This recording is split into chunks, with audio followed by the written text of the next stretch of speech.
Just a second. Velkommen til. Beklager den kaotiske start. Jeg fik heldigvis min computer til at virke her sidste øjeblik. Så rigtig dejlig formiddag til jer her lige inden sommerferien. Vi har det sidste webinar her hos Innovation Lab her lige inden sommerferien, og jeg ved, at de fleste af jer, der er tilmeldt i dag, I er medlemmer hos os. Men jeg ved også, at der er et par stykker, der ikke er, så hvis I nu ikke kender os, så vil jeg bare lige hurtigt introducere jer, inden vi går i gang med webinaret. Og lige om lidt, så skifter jeg til engelsk. Så her hos Innovation Lab, der er vi et innovationshus, som hjælper organisationer og virksomheder med at bruge innovation til at drive deres virksomhed fremad. Det kan være i et bredt spektrum. Det kan være alt fra at bruge AI, som er meget op i tiden lige nu, men det kan også være gamification, projektledelse, distribueret ledelse osv., bæredygtighed. Alle de her forskellige ting i et bredt spektrum hjælper vi virksomheder med. Og nu skifter jeg til engelsk, fordi with us today we have Alan Moore, who is a partner here at Innovation Lab. He is live with us from Cambridge, and he's going to give a very special talk to us today about why humans matter so much, why we are still, even in this age, more important than technology. So I'm going to give it up to Alan now. We're going to share his screen here. And Alan, are you ready to I am, take it away? Thank you very much. Yes. Perfect. Thank Good you. morning, everybody. Thanks for coming along to this talk. And yes, it's a big hello from me in Cambridge here this morning. The talk I'm going to give you is based on these two books, Do Design, Why Beauty is Key to Everything, and Do Build. I would say that it's been a privilege in quite a long working career now, that as a creator, as a designer, as a maker, I've had the opportunity to create and make many things in my life. Things as simple as a book, which is where I started, and then latterly into product and business innovation much later in my life. So it's been a very broad spread. And that was great. But unfortunately, I got to a point a number of years ago where I became very disillusioned with the work that I was doing within a commercial context. As a creator, we always feel, I think, that we want to bring something good into the world. And we always start from a place of optimism. But what I saw latterly in my career was the fact that everything was being driven for growth's sake. There was a rush for scale. There wasn't really care and attention to the things that really mattered to me. And there seemed to be a real friction between the values that held me dear, or I held dear as a person, as a human being, and those that I was working for. And so I asked myself this question: what would take me home? And I don't really see myself primarily just as a writer, but writing is something that I do to try and make sense of the world. And so I asked myself this question: what takes me home? And what was interesting is I think I really held that question with great intention, because I did actually feel very lost, and I really was searching for a greater meaning for the work that I was doing for the rest of the time that I was going to spend on this planet Earth.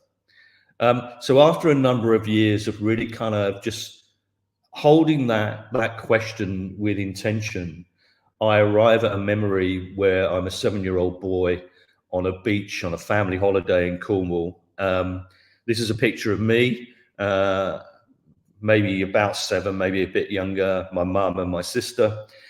And I kind of see things very visually. So I saw my mum on this beautiful beach. She was wearing a skirt, a knitted jumper. She had bare legs, and she was really playful. and she was laughing and she was joining in, and it kind of gave me a very weird feeling, because my mum could be quite an anxious woman, and when she got anxious, I got anxious. And it wasn't to say that she didn't love us. She did. She loved us dearly. But I think she worried about the things that people worry about. How do you pay the rent? How do you put food on the table? How do you give the kids the clothes and all the rest of it? And so I thought about that very special relationship that I had with her. I thought about my father, who was wartime educated. He was dyslexic, so he left school at 14. He never earned a lot of money in his life, but he always worked with his hands, and he had a very high degree of emotional intelligence. And I thought about this very special relationship that my mother and my father had, which actually endured for well over 50 years. And I thought that that was something really rather special. I thought about my brother and my sister, who I loved unconditionally. And then I thought about myself. And there I was, a little boy in his red trunks with long blonde platinum hair, which is sadly gone these days, playing with my toys on the beach. The beach was pristine. The sea was twinkling like diamonds, and the sky was blue.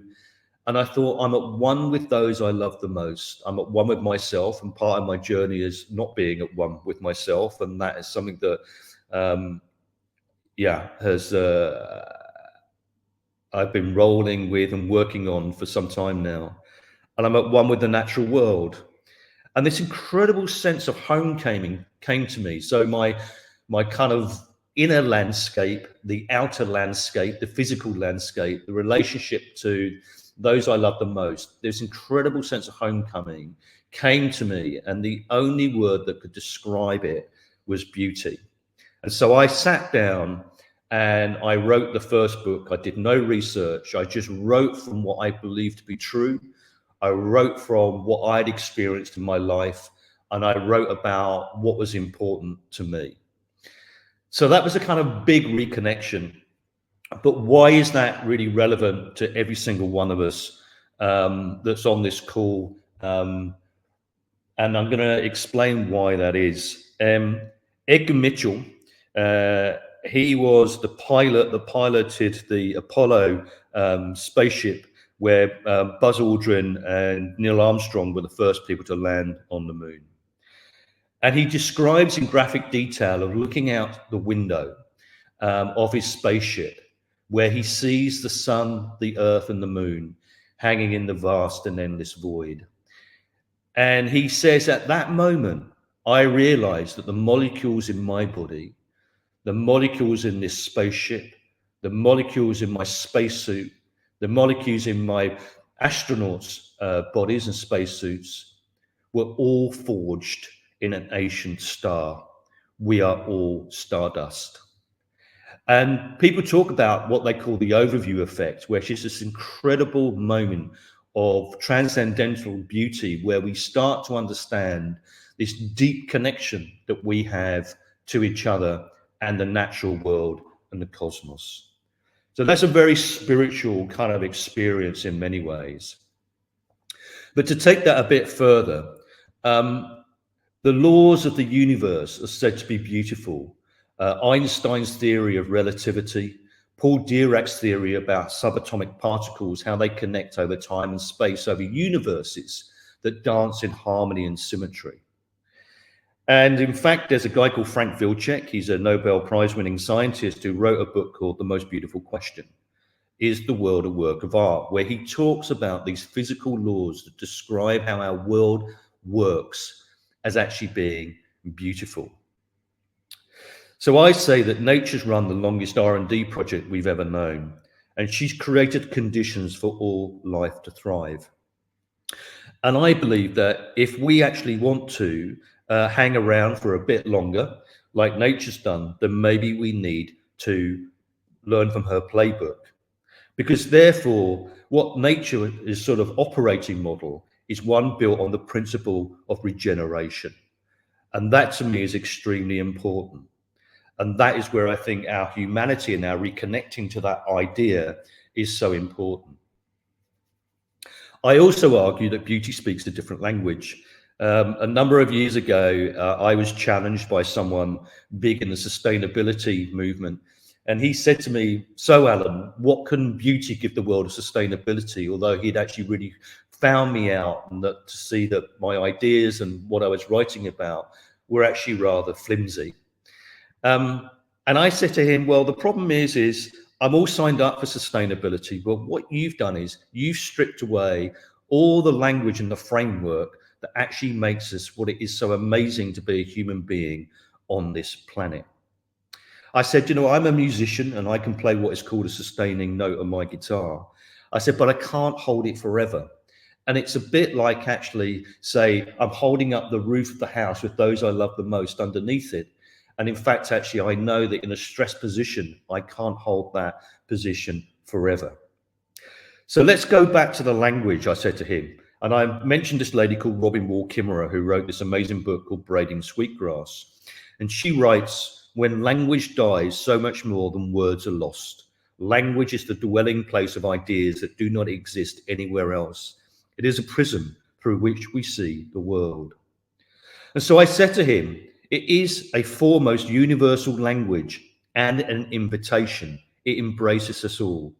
Beauty is eternal and describes the animacy of our world, connecting us to our vast inner landscape, our vast outer world, to the cosmos, to nature, and to each other in love and community. I said to him, beauty speaks of grace, elegance, and warmth, generosity, reciprocity, and reverence. Beauty speaks of compassion, empathy, and respects diversity. Beauty speaks of the sensuality of our lives. Everything is an event on the skin, drunk through the eyes, and is music to our ears. It is rhythm, dance, and it is soulfully joyful. I said to him, beauty is sacred. We intuit right from wrong. Color, awe, love, optimism. These are the attributes of this wonderful language. Beauty speaks of unlimited creative potential. Just look at the last 80,000 years of our time on this blue ball of life. I said to him, beauty is both mysterious and magical and the only thing we know by instinct. It is a wild, wonderful place where this universal language is spoken, a union, reunion, and what it means to be a whole human being. This language calls us home. The other thing I think about beauty that I want to talk about is this idea around then imagination. And for the artist William Blake, imagination had a vivid quality that fantasy lacked. In deep imagination, a thought was something you encountered. It was participatory, a living, vital process that you were part of, because the world and imagination could not be understood without each other. Blake believed that imagination was divine. No matter what tools you use, therefore, the true instrument is you, and through you, the universe that surrounds us all comes alive and into focus. Why would we want to give that sacred gift away? And just connecting this thing about science and creativity together, Albert Einstein's theory of relativity revolutionized the fields of physics, as I've said. But its impact on the arts in the 20th century also cannot be underestimated. Einstein's paradigm-breaking hypotheses were a kind of scientific poetry that allowed artists to question time and space. Among those who were inspired to experiment with perspective and temporality, thanks to Einstein's theories, were the modernist writer Virginia Woolf, Pablo Picasso, whose Cubist style offered a new way of seeing, and jazz legend John Coltrane. A transformation that began in the early 1920s and is still reverberating a century later. So I want to kind of put that also into some sort of broader context about why our creativity, our imagination is so important and sacred to us. There's a guy called Morihei Ueshiba. He was Japanese. He was a martial arts expert. He worked in the Japanese army, but he was deeply disillusioned with the work that he was doing and the way that actually he was operating. And so he retired to the mountains with a Zen master, and for many months reflected on his true purpose of what he was going to do on this time on Earth. And so he decided that he would invent the gentle art of Aikido, which is a way where someone can protect themselves, but also protect the aggressor from their own actions.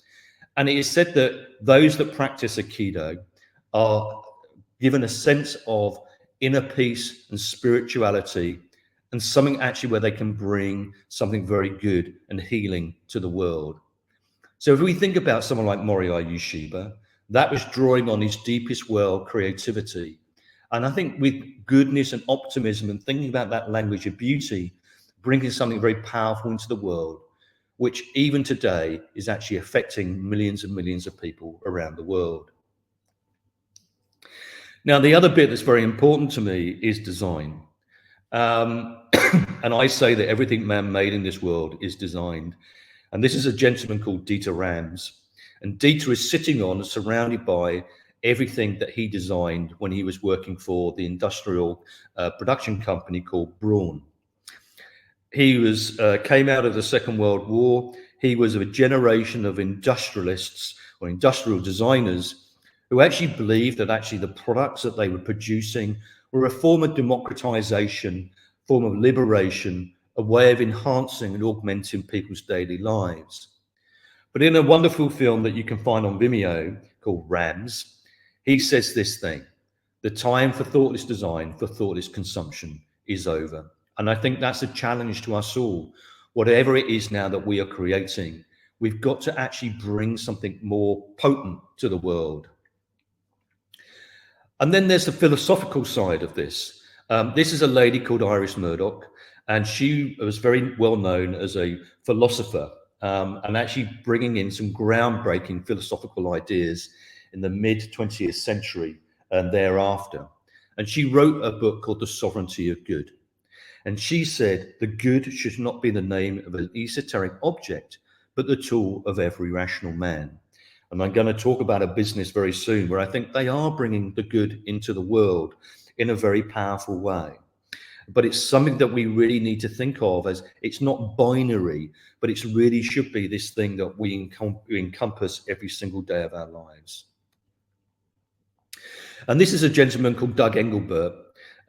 Doug died quite a few years ago now, but he was the designer of the mouse, which he's holding the first prototype of. He also actually invented hypertext, and he created the first code for video conferencing.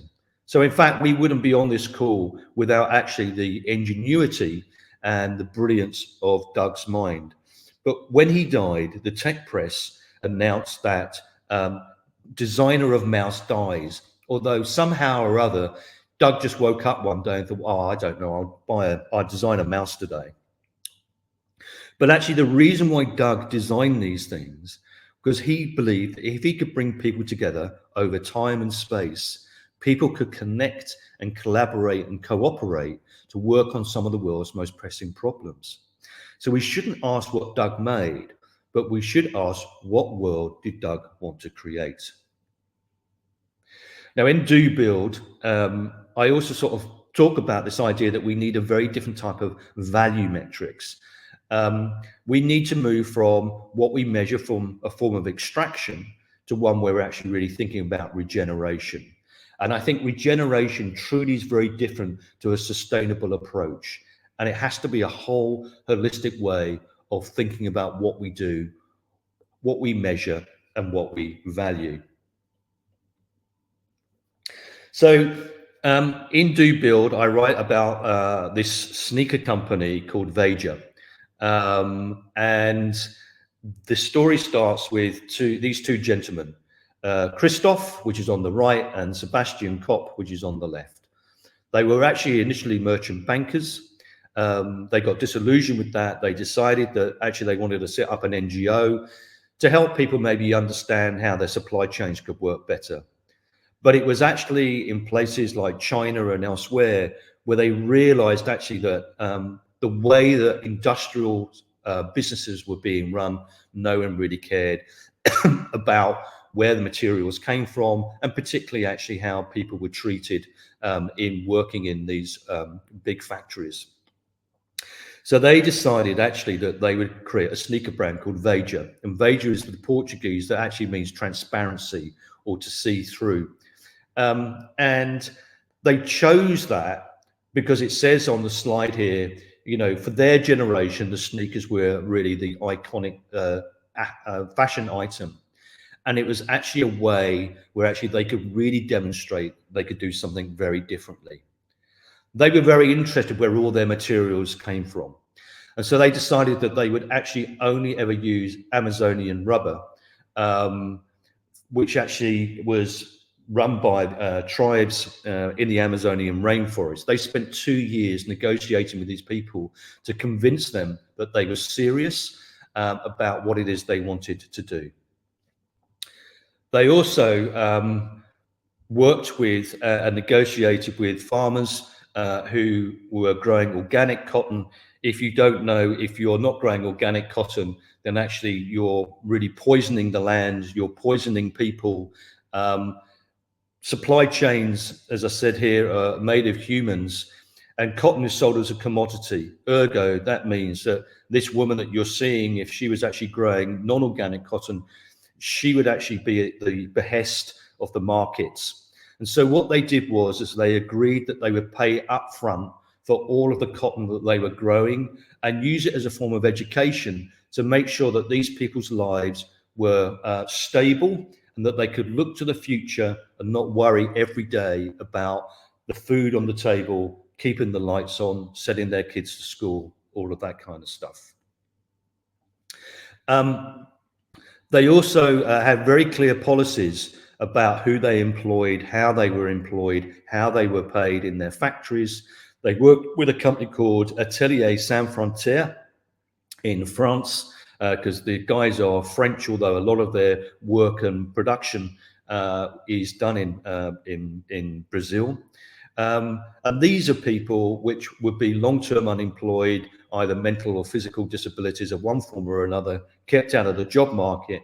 So they make sure that actually they can incorporate people into the jobs that they got, so they can give people their dignity back. So when I was talking to a very good friend of mine about Veja, she said something very important to me. She said, the thing is, you see, they can do the cool thing and the right thing.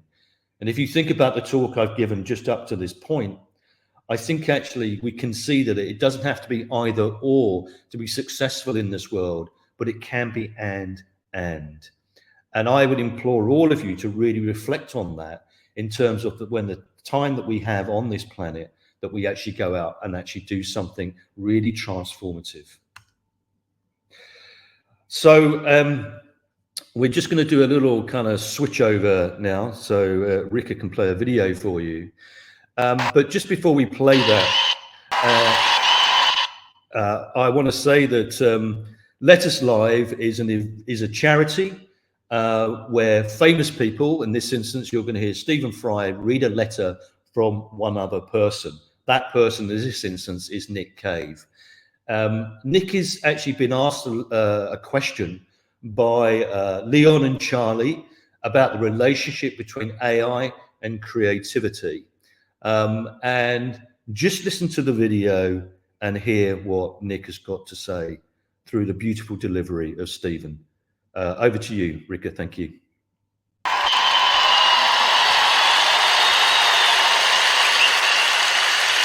Thank you.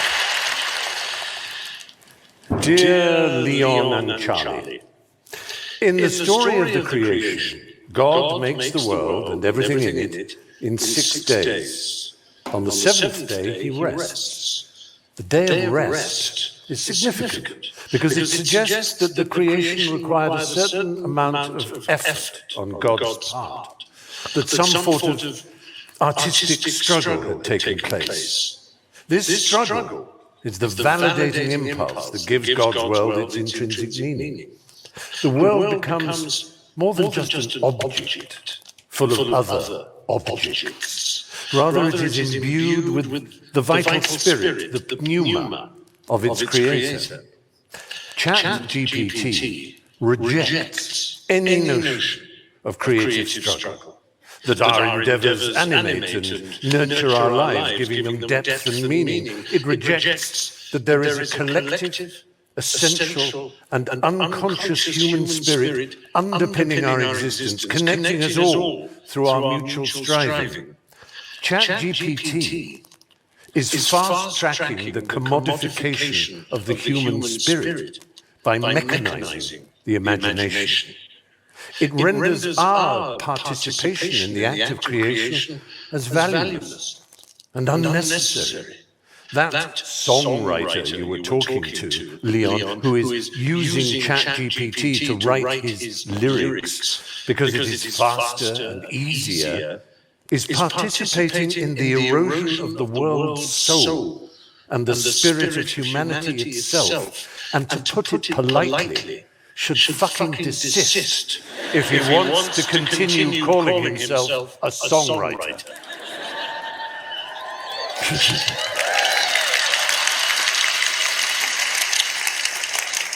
ChatGPT's intent is to eliminate the process of creation and its attendant challenges, viewing it as nothing more than a time-wasting inconvenience that stands in the way of the commodity itself. Why strive? It contends. Why bother with the artistic process and its accompanying trials? Why shouldn't we make it faster and easier? When the God of the Bible looked down upon what he had created, he did so with a sense of accomplishment and saw that it was good. It was good because it required something of his own self, and his struggle imbued creation with a moral imperative. In short, love.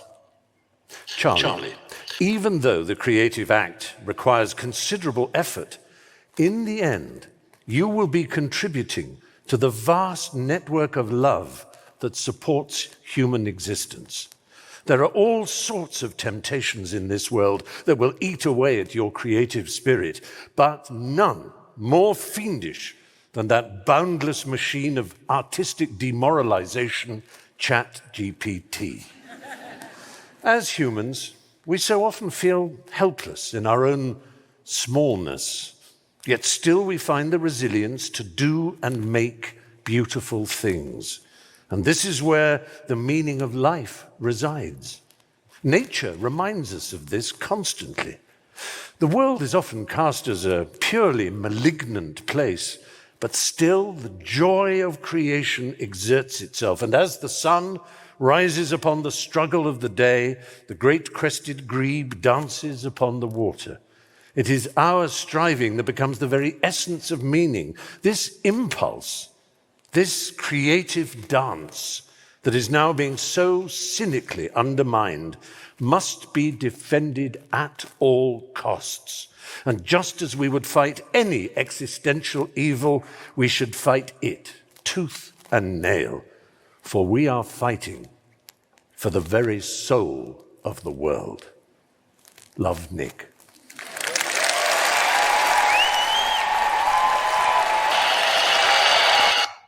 Okay, thank you, Ricky. So, I think in a way it's a very beautiful letter that Nick has written about this incredible quality and creativity and the way that we create meaning in life, which I think has flowed through, all of what I've spoken about this morning. But why should you care? I bring this up because I've got a friend of mine. He has run a number of tech companies. He's made a very large fortune. He lives in a very big house, et cetera, et cetera. And, he's very proud of his achievements. And, I'm very proud of him too. But it was a while back that we were with each other. And he said, Alan, I love your books. They're really great. He said, but why should I care? And I just found it really heartbreaking as a conversation, because in a sense, he didn't really care. in the way that he, built his business, and he built it quickly, and he made a lot of money out of it, and all the rest of it. And I looked at his 5-year-old daughter, and I thought, she's the reason why you should care. And to kind of build on that, in his classic reflection on being in time, the philosopher Martin Heidegger discovers that at the heart of time dwelt care. The ability to care is the hallmark of the human, the touchstone of morality, and our spiritual foundation. Without the warmth of care, the world becomes a graveyard. In the kindness of care, the divine, as William Blake would describe it, comes alive in us. And so I think we have to talk about, how do we do beauty? In Do Design, I talk about the fact that beauty is a verb and not a noun. This is a guy called Jose Andres on the left-hand side in the flak jacket and the helmet. He is a world-famous Michelin star chef based in San Francisco. But he also set up about 10 years ago a thing called World Central Kitchen. And it doesn't matter where one is in the world, if there is a war or a disaster, which is a force majeure, an earthquake or a hurricane or whatever it is, a tsunami, within a day or two, if not quicker, they have set up a most extraordinary supply chain for people to start cooking and giving food to people. So within a week of the Russians invading Ukraine, World Central Kitchen was there. Within days of the Israelis attacking the Palestinians in Gaza, they were there. And they were in the news very recently, sadly, because 6 of their members have been killed by rockets which attacked their unarmed vehicles as they were going to deliver aid. But it's just something I want to sort of bring up, which is actually we all have the capacity to do beauty in this world in big and small ways. It doesn't necessarily have to be related to business, about the business of getting stuff done. So my message, ironic as it may seem, is a newfound appreciation of the collective powers of human creativity. We rightly marvel at the wonders of artificial intelligence, but still more astonishing are the capabilities of the human mind, which weighs only 1.4 kilograms and consumes just 25 watts of power. For good reason, it's been called the most complex organism in the known universe, and yet we know we are more than 1.4 kilograms of brain power. Humans are deeply flawed and capable of great stupidity and perverse cruelty. And for that reason, the technologically evangelical wing of Silicon Valley actively welcomes the ascent of artificial intelligence, believing that machine intelligence will soon supersede the humankind and lead to a more rational and harmonious universe. But fallibility may be paradoxically inextricably intertwined with intelligence. As the computer pioneer Alan Turing noted, if a machine is expected to be infallible, it cannot also be intelligent. How intelligent do we really want our machines to be? Maybe we just need tuning up to beauty. Thank you very much. So, thank you so much, Alan, for your talk on beauty and why humans still, to this day, and hopefully forever, will matter more than technology, and why it is so important that we keep those unique human traits that we have even when we work with technology. Yeah. So I guess basically that is the message that we have here from us today. If any of you have any questions, you're welcome to set them in the chat now. Otherwise, you can carry on with your day, and we will say a huge thank you to Alan Moore. And thank you to the ones that have tuned in today to listen. And I hope that you enjoy the rest of your day. Any final remarks, Alan? Or should we say our goodbyes? No, just thank you very much for inviting me, and I do hope people found that a useful talk and presentation. Yes. Oh, there was one comment here. Søren asks, thank you, Alan. It is very important to hear your message. Should we go for human growth instead of wealth? Is the question. Absolutely. I don't think we've got an opportunity now, I think, to really think about what our world looks like, and growing as human beings is much more important than putting wealth before the quality of life and experience that people have, is what I would say. I mean, that said, Veja is a for-profit company. They're not an NGO, so they make money. But they also do lots of very other important things as well. And I think it's about thinking about the harmonious relationship that one can have. And sometimes that's not easy, that's for sure, between wealth creation and the quality of life that we create. But I do think it's very important to have that value and that measure there. Yeah. Perfect. Thank you for your question, Søren. Okay, I think then we will say have a nice day, the rest of you, and a very nice summer. And we from Innovation Lab will see you on the other side of summer, where we have a great fall program for you that we will announce shortly. So thank you, Alan, and thank you to the rest of you, and have a nice day. Okay, thank you. Bye. Bye.